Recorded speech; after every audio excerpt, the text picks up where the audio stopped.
इंसाफ रोकिए, नीचे कीजिए शीशा। मैडम 10-12 दिन काम पर नहीं आ पाएंगे, क्या है ना आईआईटी का एग्जाम देने जाना है दिल्ली, हमें वहीं रहेंगे 10-12 दिन। अभी तेरा दिमाग खराब है क्या? तू 10-12 दिन के लिए दिल्ली जा रहा है, यहाँ पे काम कौन संभालेगा? और एक सेकंड, तू तो मामूली सा मजदूर है ना, तू दिल्ली जाकर के आईआईटी का एग्जाम देगा? सपने देख रहा है क्या? और अगर तू सपने देख रहा है ना तो सपने से बाहर आ जा और जरा एक बार अपने आप को देख, 2 कौड़ी के मजदूर। देखिए मैडम, बहुत मेहनत की है इस एग्जाम के लिए, अगर एग्जाम छूट गया ना तो सारा मेहनत बर्बाद जाएगा। 10-12 दिन की बात है बस, इसलिए छुट्टी चाहिए आपसे। तू ज्यादा हवा में नहीं उड़ रहा?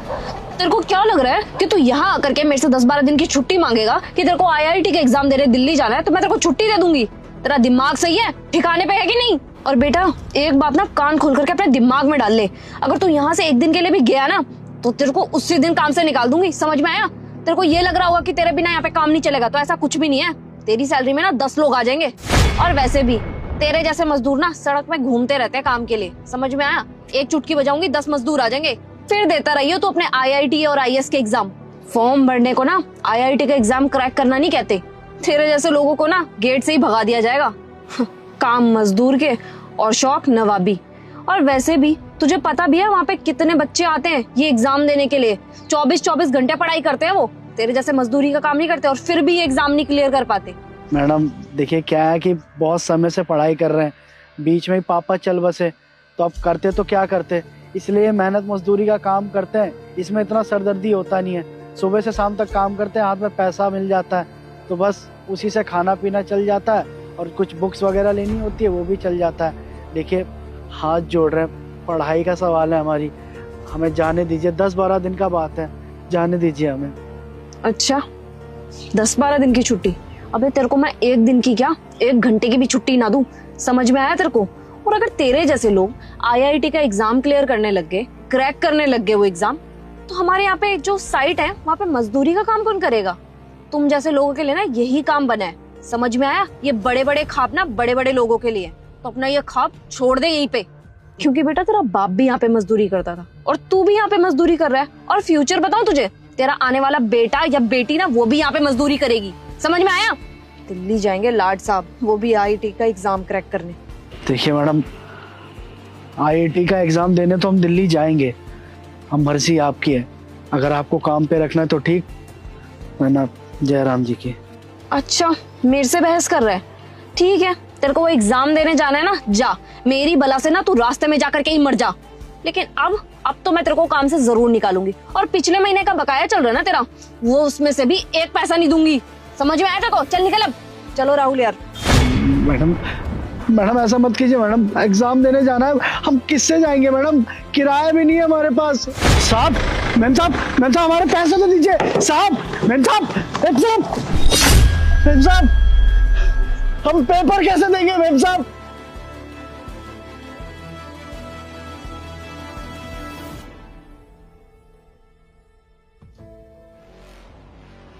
एक सेकंड, तू यहाँ क्या कर रहा है भाई? मैं यहीं पे काम करता हूँ।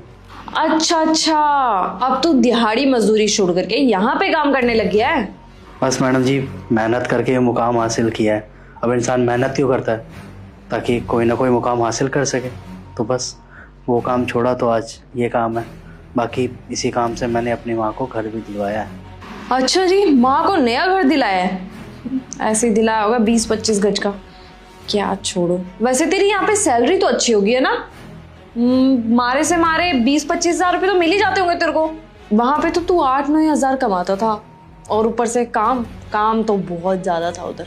हाँ मैडम जी, अब आपको जो समझना है समझ सकते हैं, ये तो भगवान की कृपा और थोड़ी सी मेरी मेहनत है जो मैं आज यहाँ पर हूँ। हाँ ठीक है, मेरे को तेरी कहानी नहीं सुननी, तू जल्दी से जा अपने बॉस को बुला के लेके आ, मैं उन्हीं के लिए यहाँ पे बैठी हूँ, अपॉइंटमेंट ले रखी है आज की मैंने। ऐसे तेरे को तो पता ही होगा मैं किसी का वेट नहीं करती, पर आज करना पड़ रहा है, कुछ अर्जेंट काम है उनसे, तो इसीलिए जल्दी जा उनको बुला के लेके आ कि अंकिता मैम यहाँ पे वेट कर रही है, जल्दी जा। हाँ तो आप काम बताइए मुझे।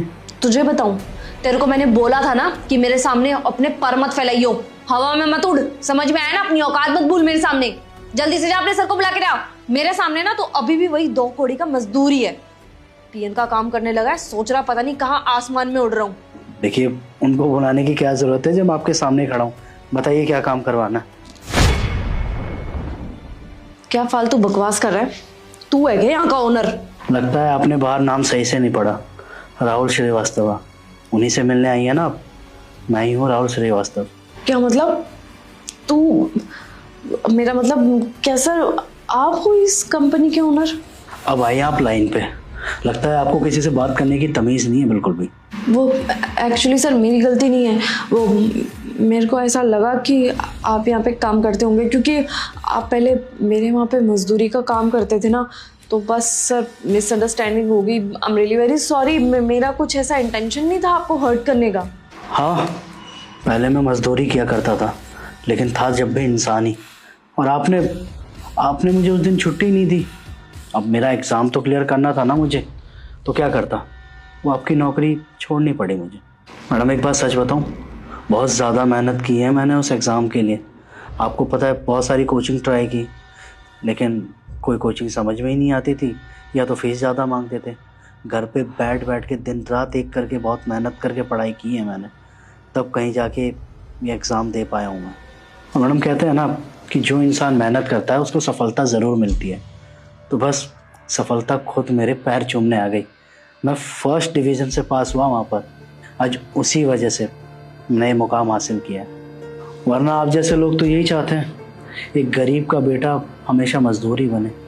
हाँ मैडम जी, एक बात और बताऊँ आपको, भले इतने सालों में मैंने बहुत पढ़ाई की हो, ऐसा मुकाम हासिल किया हो, आपसे थोड़ा ज़्यादा तजुर्बा हो गया है और इस जगह आके बैठा हूँ। और घमंड मुझे पैसों का नहीं है, और बात करने की तमीज़ है वो अलग। लेकिन आपने तो बचपन से बेशुमार पैसा देखा है ना। आपके पास तो बड़ी बड़ी कंपनियां हैं जिसे आप हैंडल करती है, लेकिन उसके बावजूद लोगों से कैसे बात की जाती है ये आपको बिल्कुल नहीं पता। देखिए, मैं बस इतना ही जानता हूँ कि आदमी का व्यवहार होता है जो तय करता है कि उसका भविष्य आगे कहाँ जाएगा। और शायद मुझे नहीं लगता कि आपकी ये फाइल भी देख पाऊँगा मैं। आप जा सकते हैं यहाँ से। और हाँ, एक बात और, आज आप मेरे ऑफिस में बैठे हैं, आपको मुझसे काम है और मेरा ओहदा इतना है कि ना चाहते हुए भी आपको मेरी इज्जत करनी पड़ेगी। दरअसल इज्जत तो आपको उस टाइम भी करनी चाहिए थी जब मैं एक मज़दूर का काम करता था। और क्या है ना, आपको आपकी भाषा में समझाना ही बेहतर होगा, क्योंकि मुझे नहीं लगता कि आप आगे भी किसी से बड़ी तहजीब से पेश आएंगी। और अगर आप आगे भी किसी से तहजीब से पेश नहीं आएंगे ना, तो आगे बहुत सारे आपको ऐसे राहुल श्रीवास्तव ज़रूर मिलेंगे जिनकी आपने कभी ना कभी बेइज्जती की होगी। आप अपनी फ़ाइल उठाइए और जाइए, क्योंकि मैं तो आपकी फ़ाइल नहीं देखने वाला। लेकिन सर देखिए, आप लड़की हैं, तो इसीलिए मैं आपसे बड़ी तहजीब से बात कर रहा हूँ, क्योंकि मैं अभी तक भूला नहीं कि आपने मेरे साथ क्या व्यवहार किया था। तो ऐसे इंसान के साथ तो मैं बिल्कुल भी डील नहीं कर सकता जो लोगों से बड़ी बदतमीज़ी से पेश है। आप जा सकती हैं, मैं आपकी फ़ाइल नहीं चेक करूँगा, प्लीज़। जी sir, I am so sorry.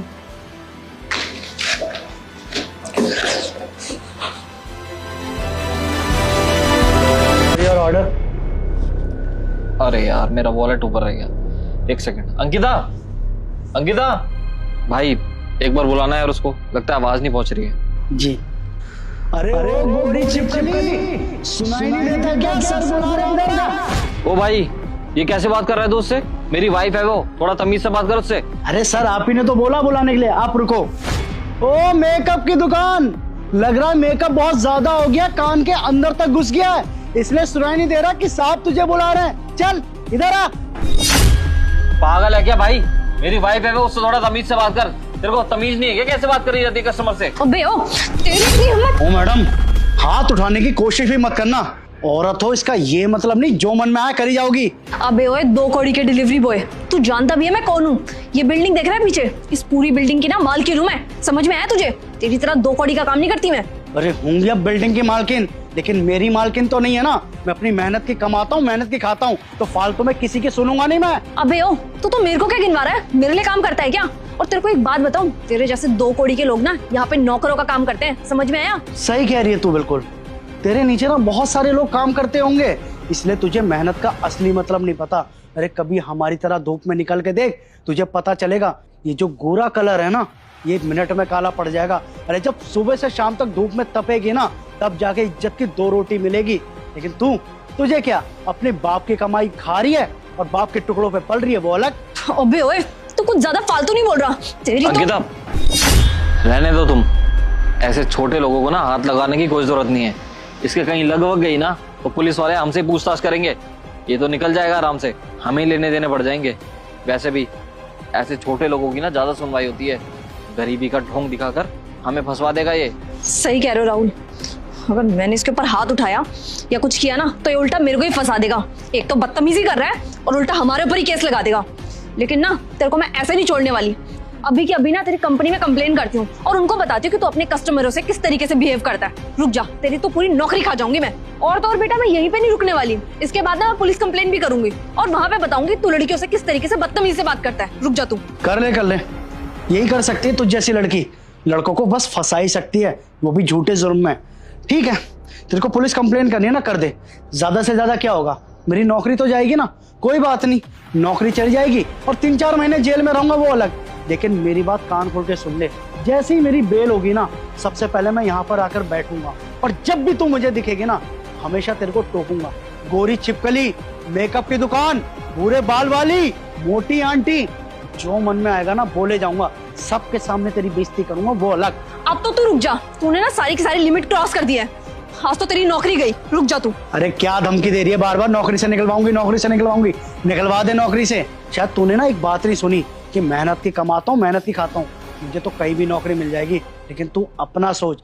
जिस दिन तेरे घर वालों ने तुझे धक्के मार के घर से बाहर निकाला ना, उस दिन सोच कैसे मेहनत का काम करेगी और कैसे 2 वक्त की रोटी खाएगी। रहने दो अंकिता, इससे बात करना ही बेकार है। तेरे को तेरे घर वालों ने सिखाया नहीं क्या कि लड़की से कैसे बात करते हैं? तेरे को अपने कस्टमर से बात करने की तमीज नहीं है क्या? पहला डिलीवरी बॉय देख रहा हूँ जो अपने कस्टमर से ऐसे बात कर रहा है। बिल्कुल तमीज नहीं है बात करने की। ओ सर, मुझे ना तमीज का मतलब तो आप समझाओ मत। जो जैसा होता है ना उससे वैसे ही बात करते हैं। आपने मुझसे तमीज से बात की तो मैंने आपसे तमीज से बात की, और इन्होंने मुझसे बदतमीज से बात की तो मैंने भी इनसे बदतमीजी से ही बात की है। अरे मैंने ऐसा किया क्या है तेरे साथ? क्या बदतमीजी कर दी जो तू मेरे साथ इतनी बदतमीजी कर रहा है? तेरी वजह से ना आज पूरी सोसाइटी में मेरी इतनी बेइज्जती हुई है।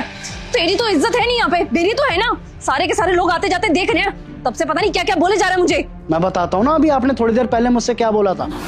बे हट मेरी गाड़ी से, मोटे बेवकूफ कहीं के। अगर इसमें डेंट आ गया तो उसकी भरपाई कौन करेगा? तू या तेरा बाप? अरे नहीं मैडम, वो हम गाड़ी पे नहीं बैठे थे, किसी का इंतजार कर रहे थे बस। इंतजार करने के लिए तेरे को यही जगह मिली क्या? पब्लिक प्रॉपर्टी है कि कोई भी आकर के यहाँ पे बैठ कर इंतजार करने लगेगा? और अगर खड़ा नहीं रह सकता तो ये काम क्यों कर रहा है? छोड़ देना ये काम, घर पे बैठ जा। माफ कीजिएगा, आज के बाद ये इस गाड़ी के पास भी नहीं भटकेंगे हम। हाँ चल निकल यहाँ से अब। गाड़ी गंदी कर दी मेरी। 2 कौड़ी का डिलीवरी का काम करता है, इतनी बड़ी गाड़ी देखी नहीं और आ गया बैठने। देखिए मैडम जी, जैसे आपका नाम है ना, वैसे ही मेरे माँ बाप ने मेरा भी नाम रखा हुआ है। और आपके फ़ोन में तो मेरा नाम भी आ रहा होगा ना, लेकिन नहीं, आप जैसे लोगों की ना आदत बिगड़ चुकी है। आप लोग हमें कभी भी अपने बराबर का समझते ही नहीं हो। अरे आप भी तो कहीं ना कहीं काम करते हो ना, ऐसे ही मैं भी अपना काम करता हूँ। लेकिन नहीं, आप लोग की आदत बिगड़ चुकी है। हमेशा ओए डिलीवरी बॉय, ओए गिट्ठे, ओए मोटे, ओए लड़के, पता नहीं क्या क्या तरीके से आवाज़ देते हैं मुझे। अरे मैडम जी, इतना भेदभाव किया जाता है कि हमें लिफ्ट तक में नहीं घुसने दिया जाता। हमें कहते हैं कि सीढ़ियों से आओ, कभी 10वें फ्लोर पे, कभी 12वें फ्लोर पे। अरे हम इंसान नहीं है क्या? या हमें ठंड नहीं लगती, हमें गर्मी नहीं लगती, लेकिन आप तक आपका खाना सुरक्षित पहुंचाते हैं। लेकिन आप लोग हमारी मजबूरी नहीं समझते और उल्टा बोलते वो अलग। अरे कभी एक गिलास पानी का भी पूछा है? कभी किसी डिलीवरी बॉय से पानी का गिलास पूछ के देखना कि आप पानी पियेंगे, देखना कितना खुश हो जाएगा। लेकिन आप लोग पानी पूछना तो दूर, उनसे बदतमीजी करते वो अलग। मैडम जी, आपने जिस तरीके से मुझसे बात की ना, बस इसीलिए आपको सबक सिखाने के लिए मैंने ये सब बोला। बाकी आप लोगों का दिल दुखाने का मेरा कोई इरादा नहीं है। और हाँ, आपको अगर लगता है कि मैंने आपसे बहुत बदतमीजी की है तो हाथ जोड़ के आप लोगों से माफ़ी मांगता हूँ। हाथ मत जोड़िए भैया आप, मुझे तो पता ही नहीं था कि इसने आपके साथ बदतमीजी की थी। गलती तो इसकी है ना, और इसकी गलती की माफ़ी आप क्यों मांगोगे? अंकिता, तुम्हें तमीज़ नहीं है कि इससे कैसे बात करी जाती है? अरे वो बेचारा इतनी मेहनत का काम करता है, हमारा खाना हमारे घर तक पहुंचाता है, बदले में क्या चाहता है? थोड़ी इज्जत। और तुम इनसे इज्जत से बात भी नहीं कर सकती क्या? और भैया, आपने बिल्कुल सही किया। ऐसे लोग ना ऐसे ही मानते हैं। अगर आप इसको आज सबक नहीं सिखाते ना, तो इसको तो कभी समझ में ही नहीं आता कि लोगों से कैसे बात करनी चाहिए। अब खड़े खड़े इसकी शक्ल क्या देख रहे हो? अभी क्या अभी माफी मांगो उससे। हाँ राहुल, भैया से माफ़ी मांगती हूँ। भैया आप प्लीज़ मेरे को माफ़ कर देना। मैंने आपसे इतनी ज़्यादा बदतमीज़ी से बात कर दी और मैं तो भूल ही गई थी। जैसे अब मेरा नाम है वैसे आपका भी तो नाम है। मुझे कितना बुरा लगा जब आपने मेरे से इतनी बदतमीज़ी से बात की, और मैंने भी तो आपसे इतनी बदतमीज़ी से बात की थी। प्लीज़ भैया हो सके तो मेरे को माफ़ कर देना। आगे से मैं किसी के साथ इस तरीके की बदतमीज़ी नहीं करूँगी। कोई बात नहीं मैडम, मुझे बस इस बात की खुशी है कि आपको अपनी गलती का एहसास हुआ। हाँ भैया, और ये आपके पैसे। Thank you madam, thank you sir, have a good day.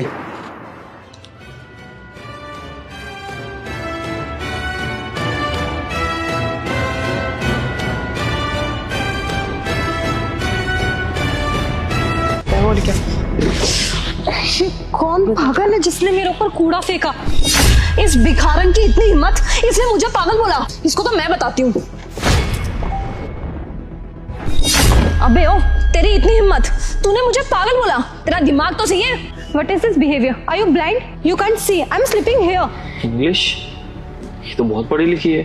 और तुमने मेरे ऊपर कूड़ा फेंक दिया। दिमाग ठीक है तुम्हारा? देख, मेरी मर्जी, मैं जहां मर्जी कूड़ा फेंकूं। और तू बता, ये कोई जगह है क्या सोने की? मेरी मर्जी, मैं जहां भी सोऊं। हाँ, ये कूड़ा फेंकने की जगह है। कूड़ा फेंकने के लिए डस्टबिन बना है। कोई सिविक सेंस नहीं है क्या तुम्हारे अंदर? अबे ओ, तू ज्यादा जुबान नहीं चला रही है। तेरी अंकिता, अब तो रुक जा, मेरे हस्बैंड ही बताएंगे कि तेरे से कैसे डील करनी है। सॉरी मैम, हमसे गलती हो गई। वैसे आप यहाँ क्यों सो रही हो? घर कहाँ है आपका? मेरा कोई घर नहीं है, मैं यहीं रहती हूँ। अब पूरी बात क्या ही बताऊँ मैं आपको, बहुत लंबी कहानी है। अबे ओ, तेरी कहानी सुनने का ना टाइम नहीं है हमारे पास। जो मेरे हस्बैंड बोल रहे हैं ना, चुपचाप बता चल। अंकिता, मैं बात कर रहा हूँ ना। वैसे क्या हुआ है आपके साथ जो आपको यहाँ सोना पड़ रहा है? अब आप इतना पूछ ही रहे तो मैं आपको बता देती हूँ। मैंने ऑनलाइन एक लड़के से बात करनी शुरू की थी और मुझे उससे प्यार हो गया। उसने मुझे बोला कि गांव से सारा सामान लेके शहर आ जाओ, मैं तुमसे शादी भी करूंगा और तुम्हें कोई अच्छी नौकरी भी दिलाऊंगा। उसके कहने पे गांव से मैं सारे गहने और पैसे लेके तो आ गई। तो उसने मुझसे शादी तो कर ली, लेकिन दूसरे दिन ही सारे गहने और पैसे लेके मुझे छोड़ के भाग गया। मैंने उससे कई बार फ़ोन भी किया और काफ़ी कांटेक्ट करने की कोशिश भी की, पर उसने मेरा नंबर ही ब्लॉक किया। और आसपास जब मैंने लोगों से पूछा तो उसे कोई जानता ही नहीं था। तब से बस दर दर भटक ही रही हूँ मैं। तुम्हारे साथ तो बहुत बुरा हुआ, लेकिन इतना सब कुछ गलत होने के बाद तुम्हें तुम्हारे घर पे वापस चला जाना चाहिए था। आपको क्या लगता है कि मेरा घर जाने का मन नहीं किया होगा? पर उसके लिए हिम्मत चाहिए होती है। मैंने जो कुछ भी किया, मेरी हरकतें माफ़ी के लायक नहीं थी। अपने माँ बाप की सारी जमा पूंजी उठा के तो मैं ले आई और सब कुछ एक बार के लिए साइड करके जाने का सोचा भी मैंने। तब मुझे पता चला कि मैं प्रेग्नेंट हूँ, तो मैं किस मुंह से घर वापस जाती? एक ही झटके में मेरी पूरी जिंदगी पलट गई। मेरे कर्मों की वजह से देखो ना, मैं घर की रही और ना ही घाट की। घूम फिर के बस अब हमारे पास यही शहर बचा है। जहाँ जगह मिलती है वहीं सो जाते हैं। क्या ही कर सकते हैं। वाकई में तुम्हारी कहानी तो बहुत दुखदायक है, लेकिन इतने बड़े शहर में अब तुम सरवाइव कैसे करोगी? क्या करे साहब, अब रहना तो पड़ेगा ना। गलती हमने की है तो सज़ा भी हम ही को मिलेगी। दिन गुजर जाता है यहाँ वहाँ बैठ के सो के। जैसे शाम होती है किसी मंदिर या गुरुद्वारे में चले जाते हैं, एक वक्त का खाना भी मिल जाता है। देखो, तुम लड़की हो और यहाँ वहाँ अकेले भटकना ना तुम्हारे लिए बिल्कुल भी सेफ नहीं है। वैसे एक बात बताओ, जब तुम कुछ बोल रही थी इनसे तो इंग्लिश में बोल रही थी। कितना पढ़ी लिखी हो तुम?